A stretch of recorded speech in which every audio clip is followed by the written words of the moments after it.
Hello, everyone, and welcome. My name is Rafaela, and I'm the editorial coordinator here at Architecture Hunter. Thank you so much for joining us today. We're very excited to begin another session of our monthly webinar series. And for those of you who are here for the first time, welcome. And we host webinars every month, always free and open to the public, and each edition focuses on a different topic. The topic for today is the convergence of fashion and design. And before we begin, I'd like to remind you that one of the main goals of these webinars is to connect our audience with our speakers. So please don't forget to send in your questions using the Q&A tab. After today's presentation, we'll have a live Q&A moderated by our journalist, Daniela Silva.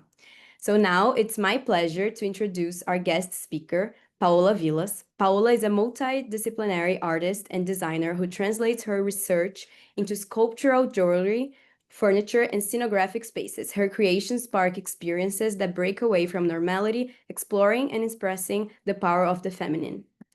Since launching her brand in 2016, she has gained global recognition for her innovative positioning, distinctive identity, and bold, intriguing aesthetics. And most recently, she launched a beautiful line inspired by the legacy of Lina Bobardi, and we're truly delighted to have her here with us today to share more about her inspirations and creative processes. So please welcome Paola Vilas. Hi, Rafaela. Hi, everyone. Thank you so much for the invitation. And please forgive my English, it's a little bit rusty, but let's go. I'll share my presentation. Just let me see here.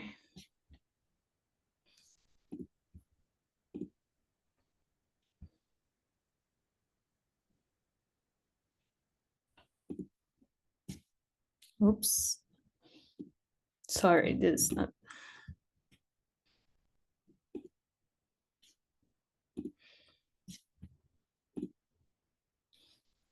Can everyone see it? Yes, we can see it.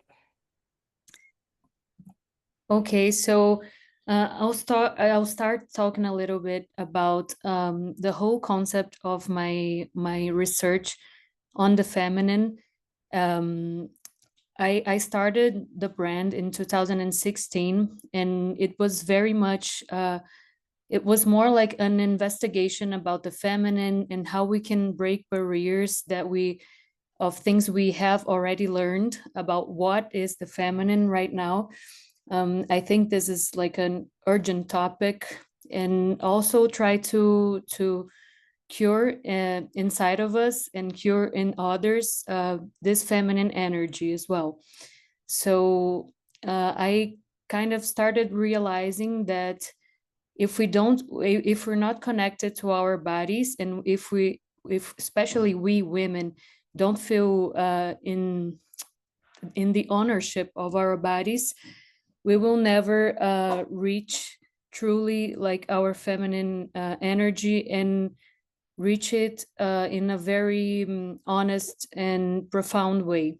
So I think like the start of this cure and everything is in us, like in women, and starting like this whole process. So this is like this was like the beginning of my research, and I started doing sculptures in big sizes, and I felt a little bit of some constraints because of the sizes of the pieces, and also I really wanted people to interact with the pieces, and not only the pieces to be inside a gallery or to be inside a place that people will always like enter in a certain condition, like always expecting to see something new. So I found myself working with in a goldsmith's course, and I really like kind of had an epiphany, because I realized that I could actually explore this research and create this pieces that you can wear, and you can interact with one another in a very spontaneous and unexpected way as well, like kind of some small portals into your daily life that brings you to some some understandings or brings you to an unexpected way of seeing life, so you can feel a little bit freer to think and to explore your feminine in the way that you want, and in a more realistic way for you. So I started doing these pieces and wearing it, and it's been almost 10 years that I'm working and exploring this visual language and also like philosophical language. um, it turned a lot into philosophy, and also putting all more questions than answers always, trying to understand it better and trying to have a more like honest approach to what we have learned that feminine is.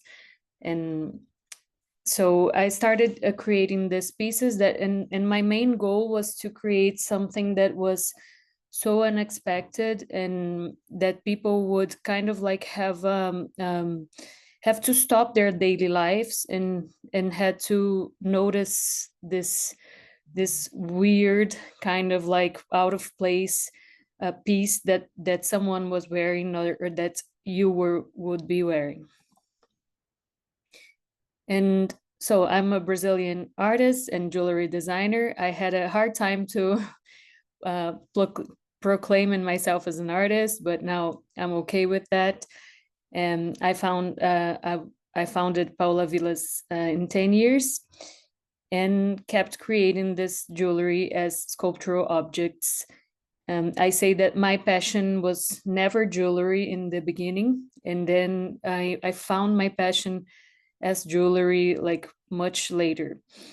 And it was really funny because sometimes we feel like Brazil, it's a little bit disconnected to the whole world, since we are like a huge country, and we're physically a little bit far away from some places that make that communicate and kind of like create the establishment. So but it was really crazy because my pieces went viral since the first year of the brand, and then we had like a really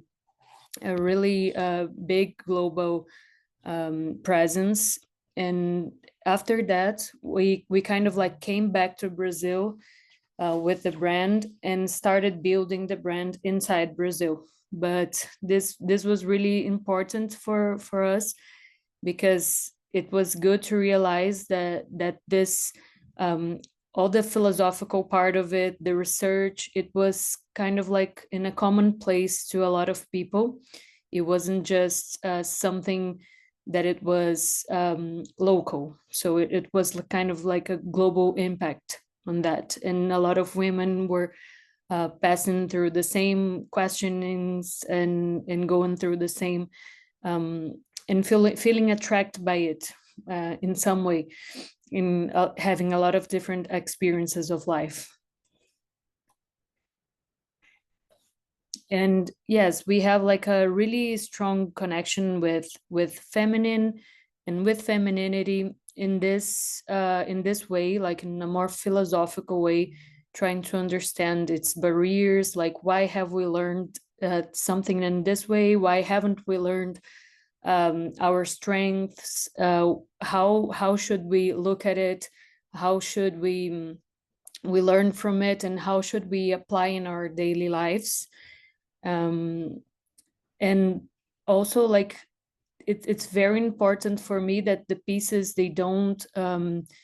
go they don't pass by. Like you have to create I kind of like create with this intention that each piece has this magnetism to it, and then it will kind of reach the attention in a lot of different places. Like when you're like in a grocery store and going through your things in a daily life, someone will stop you and ask what it is, and or just stare at it. So this is really important for me, like to create this kind of little surreal portals into the daily life.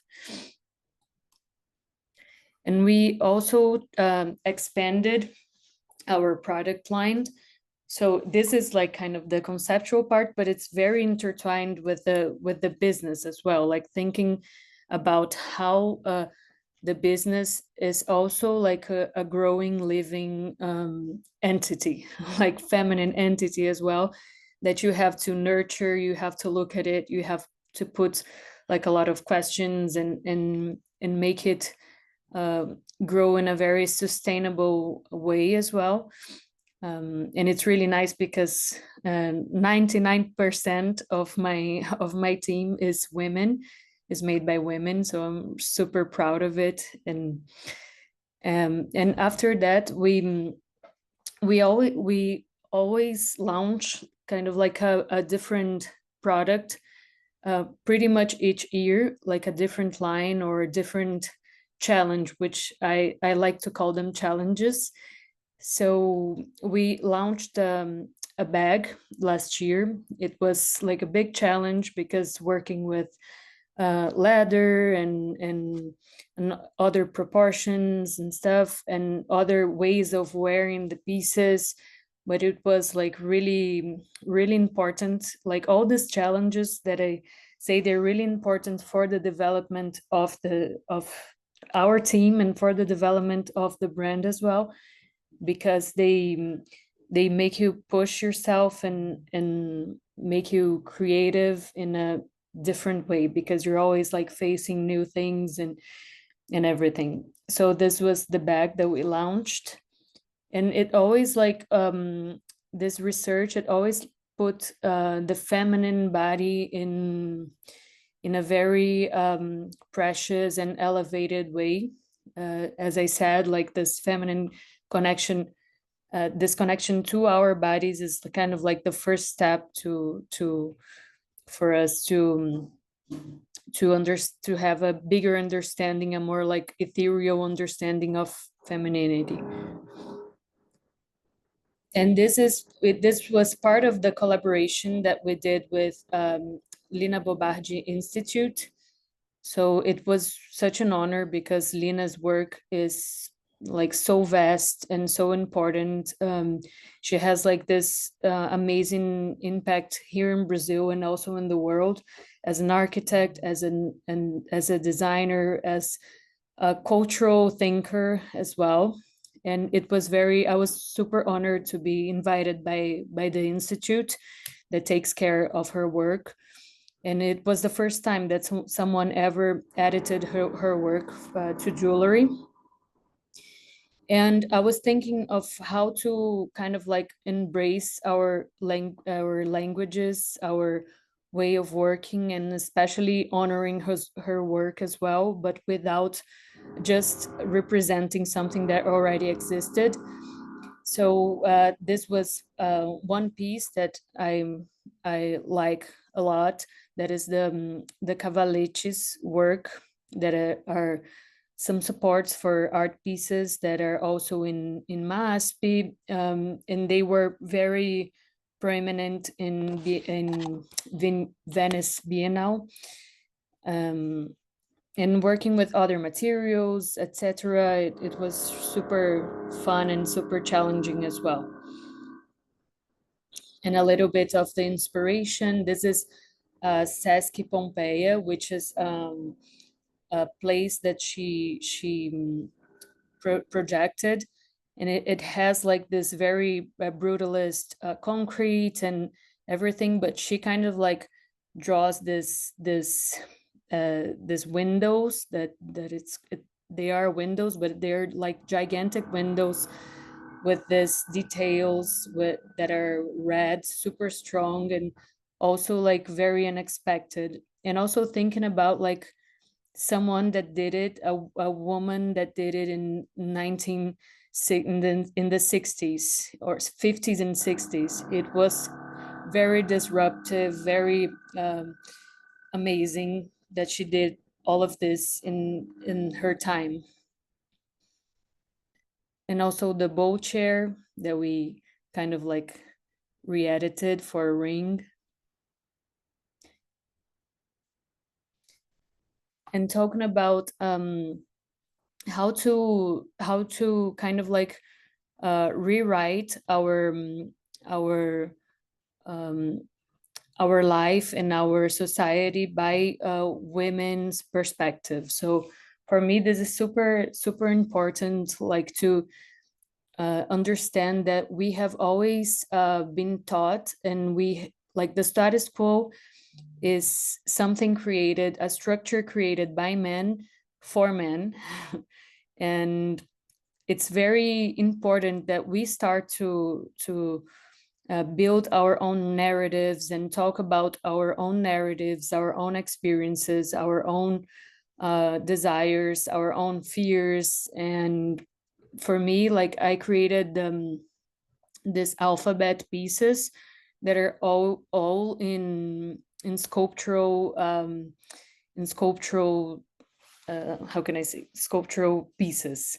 So each letter is a sculpture, and this is also a way like to say, kind of like play with it at the same time, not taking it too serious, but uh, play with something that is very important, and also to have fun with it, and to make it desirable for you to reach this kind of like deeper concept. And this is one of our pieces that everyone loves. And for me is very important, like that you also create like this piece of fashion that someone will desire and will like to wear, you know, because if it's not desirable, if it's not wearable, all this meaning, like all this that I intended to create is not working, because people just won't wear, or they will wear for a very certain specific place or time. So like thinking the design and thinking for everything to be wearable, like wearable art, like actually wearable art, is very important for me, and for what we want to and for the statement that we want to make with the pieces. And we always make cultural collaborations. We had this last collaboration with with Lina Bobardi, with the institute, and always participating in art design fairs, and building bridges between Brazilian culture and global design, which I think is something that that generation, our generation, really needs to reinforce. And we also did some global collaboration with Lancome, and this is our part of our furniture home pieces lines. And we also think a lot about the experiences in the stores, for it to be like very out of context texts, and be very unique, and kind of like being a portal as well to um, ludic and dreamy world where everything is possible. So this is our store in Rio, and it's kind of like drawn as it was a feminine body. It has like a belly button hidden in a place, and with no like straight lines, and all the pieces they're hanging in the walls. And I was like part of I took part on the project, and I was like sculpting with my own hands these walls. It was a crazy project, but very fun to make. And we have our house in São Paulo, which is also a very immersive experience. And yeah, that's it. Like for me, it's really important to not to just make design or fashion, or but to really put something into the world, put it with intention, and to make something that will connect with, that is so deep to you, that will connect with a lot of other people and a lot of other women through the world, having different experiences, but we kind of like converge in a certain point. And for me, this is something that we all should reach when we're thinking design, and when we're thinking fashion, when we're thinking architecture as well, to have like to provoke a change, to provoke some emotion, to kind of like plant a seed, a good seed in the minds of people, and try to push forward in some way our society. That's it. So we'll be open for some questions, and please feel free.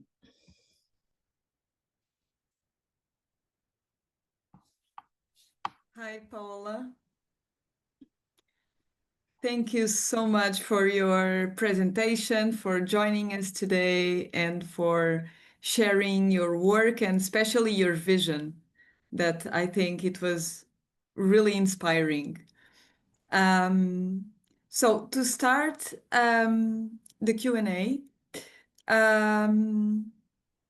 I would like to start with a broader question about your work. Many of your work pieces reimagines the body almost as an architectural site. And I would like to ask you, how do you think about scale, form, and proportion when designing different pieces? And you talked about a lot about pieces to be worn. Mm-hmm. Yeah, it's really like scale is one of the most important part of my work. Like understanding scale and understanding how it can bring a different message depending on the scale that you're working. And also like ergonomy, because sometimes you want to represent something, but it should be wearable, it should be comfortable, and it Mm-hmm. should be something that you can, that it's not like in your closet for a very specific occasion, and you wear for Mm-hmm. 2 seconds and then you want to take it off. So I think it has a lot of architectural thinking on that as well, because scale is everything for architecture as well, right? So also like I have some pieces that are more provocative, and then like they give, I don't know, the middle finger. So but there I work with with the pieces in a smaller scale, so they're like tiny details that you should kind of like sneak into someone's ears to realize what the other person is wearing. It has like a thought to the scale as well, like, and also thinking about ergonomy, because everything should be comfortable and should be wearable.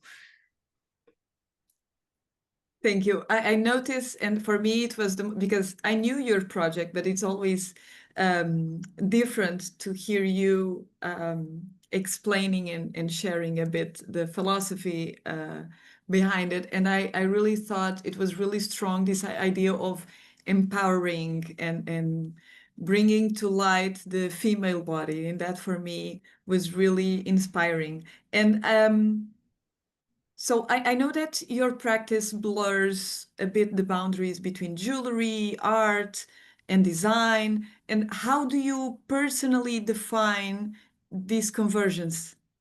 Or where does fashion and design begins or connects? I think everything is intertwined. Like it's really not rich, to the conversation. I think when you put something into a box and you say, Mm-hmm. "Oh, this is just design," or "This is just architecture," "This is just the fashion."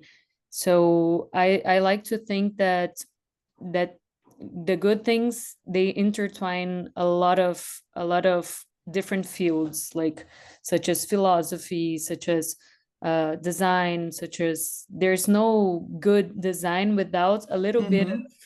another intersection on it. Mm-hmm. And Okay. everything is a little bit mixed. And I noticed that in your pieces, they have a distinct sculptural quality between them. And how do material exploration in craftsmanship, let's say, influences the stories or the concept that you want to tell and share with your pieces? A lot. So some materials they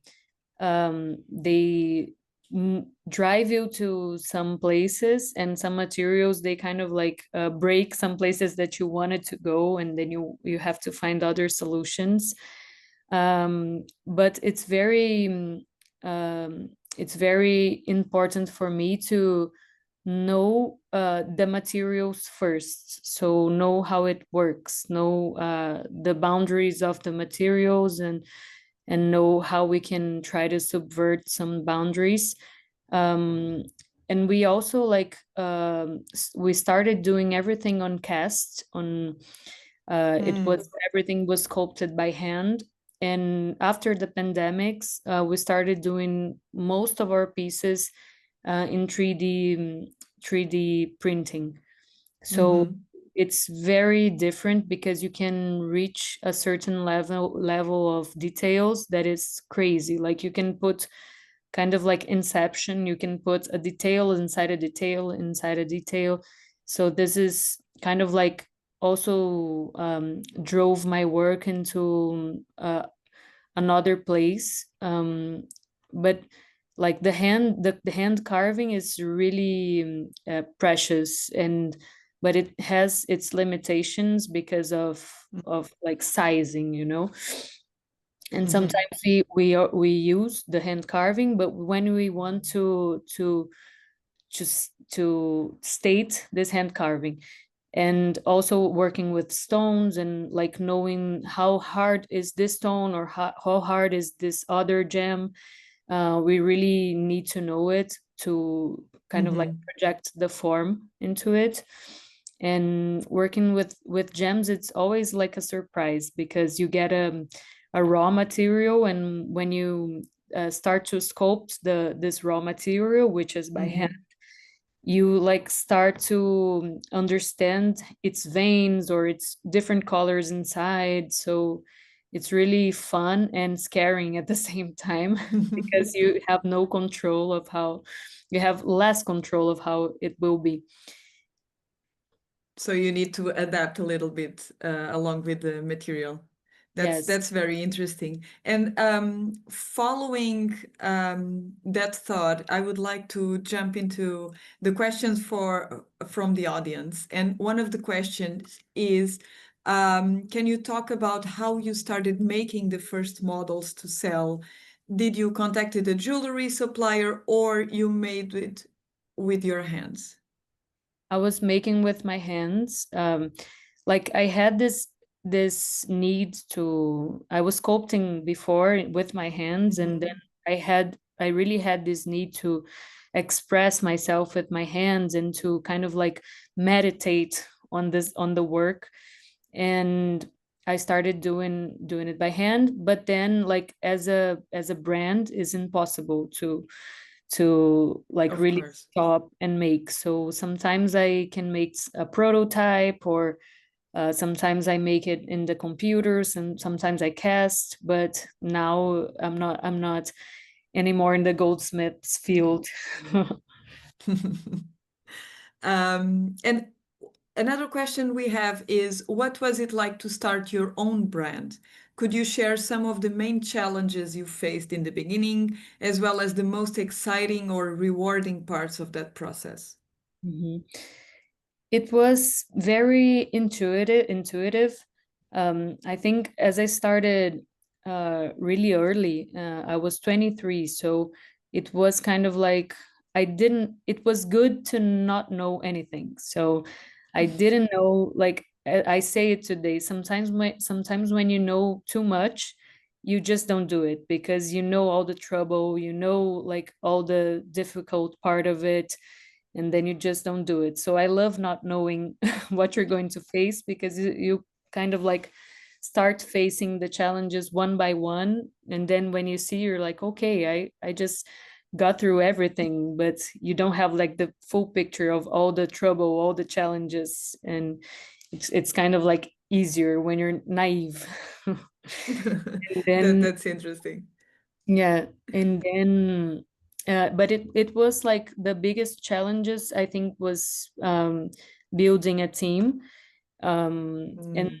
I was really it was really like one step after the other, and I was really conscious about like the I didn't want to speed things up, because I knew that I had to mature as a designer, as an artist, mature my research, and also like build a sustainable company.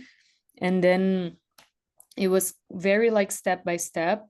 But I think the part that was more like the hardest part was building a team that has like the same vision, which is very specific, and that that kind of like are everyone is in the same aesthetic mood as well, and like in marketing or in sales, and everyone has to be very aligned, because if they're not, it's really hard to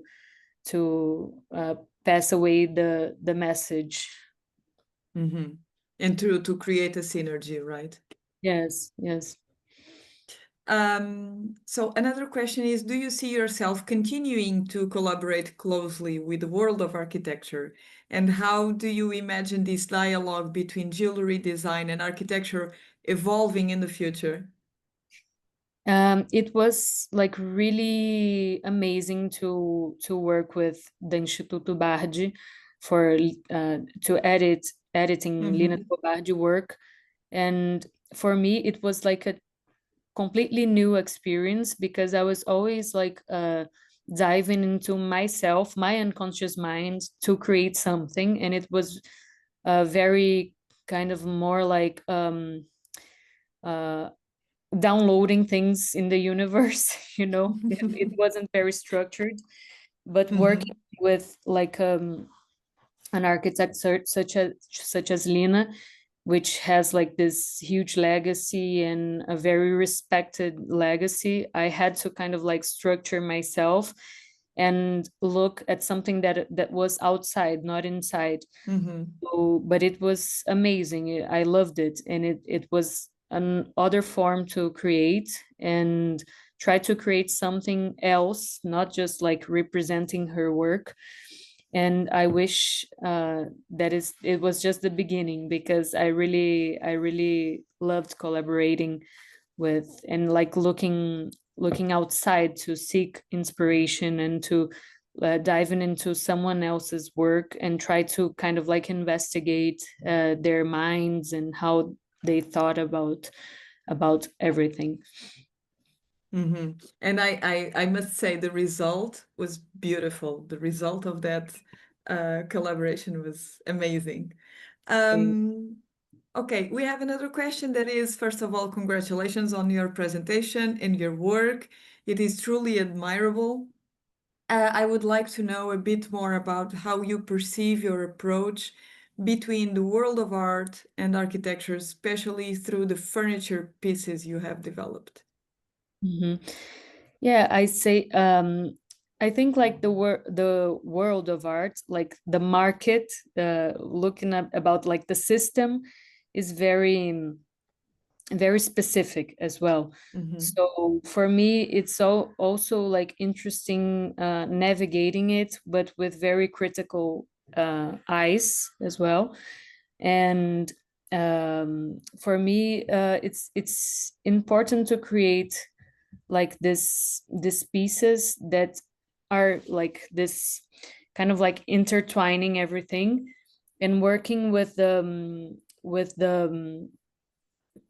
scale like of a furniture piece. It was very interesting, and like not knowing how to do it, like as I have never made this before. Like I have never got in touch with someone that made pieces. And then I just kind of like replicated what I knew about constructing jewelry. Like it's made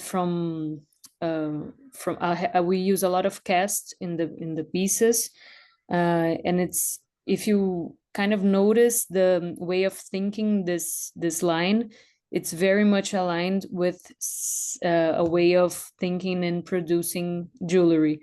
So and also for me it was important that we had like the same nuclear thing that was like kind of like stopping you, taking you out of this automatic world. So but now inside your house, so creating like a portal to somewhere that you, to a to a freer way of thinking, to a more ludic, and at the same time not having not letting go of having fun, you know. I think this is really important because we learn more when we're playing. We don't have to be like that It's true. rigid.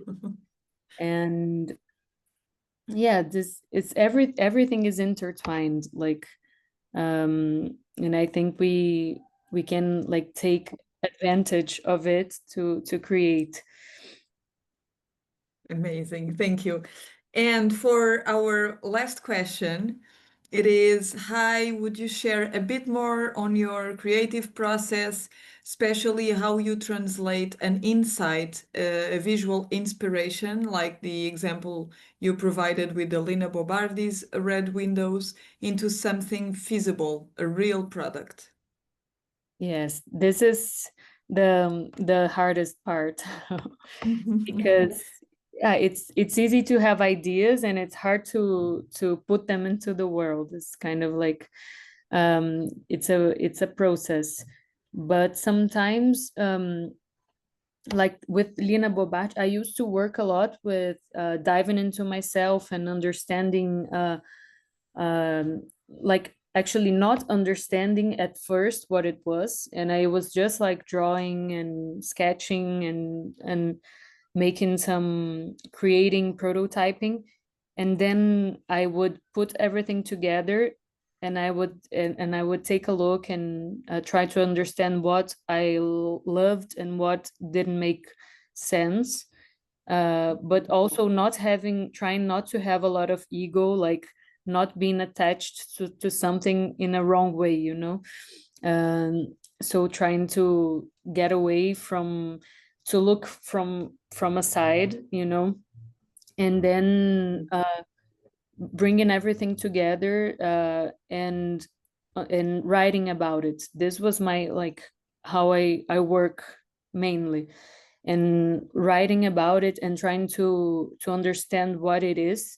For me, is like the most interesting part and the most and it's super crazy because it's always connected to something that I'm going through. So it really goes into a very unconscious mind to, and goes through the world. So, and with Lina Bobardi, it was really different because I had like visual references. I had not only visual references, but places that I could enter and feel like the scale and feel like the magnitude of the, or the or the delicadeza, or the very light touch to it.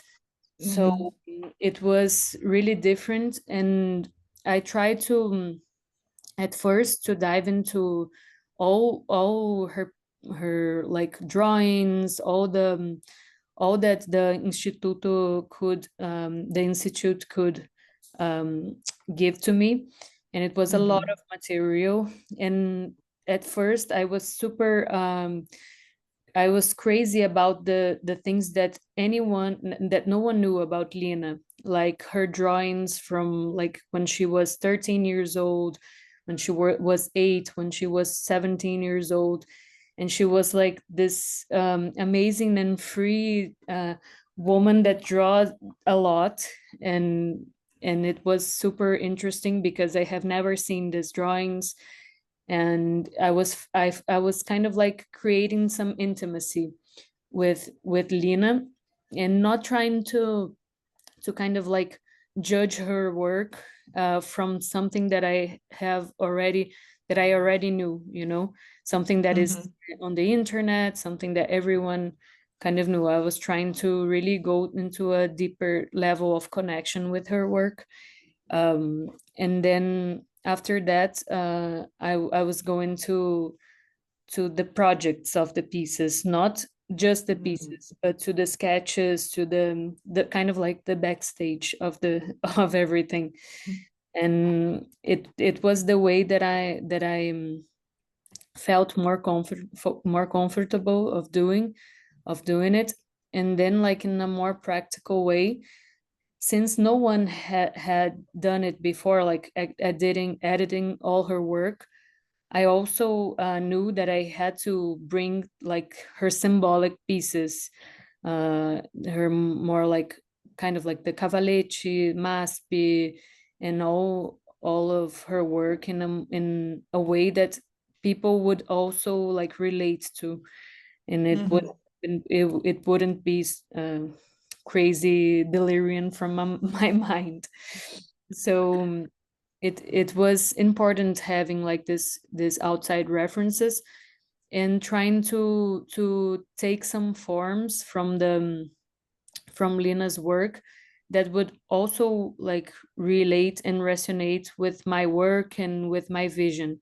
So I had never worked with straight lines. Like, I always work with the body and everything. So how this was very challenging in the beginning, like how to integrate um, this both languages. And her windows were a really good starting point for me as well, because she does that when she puts like this very no formless and unique windows into the concrete.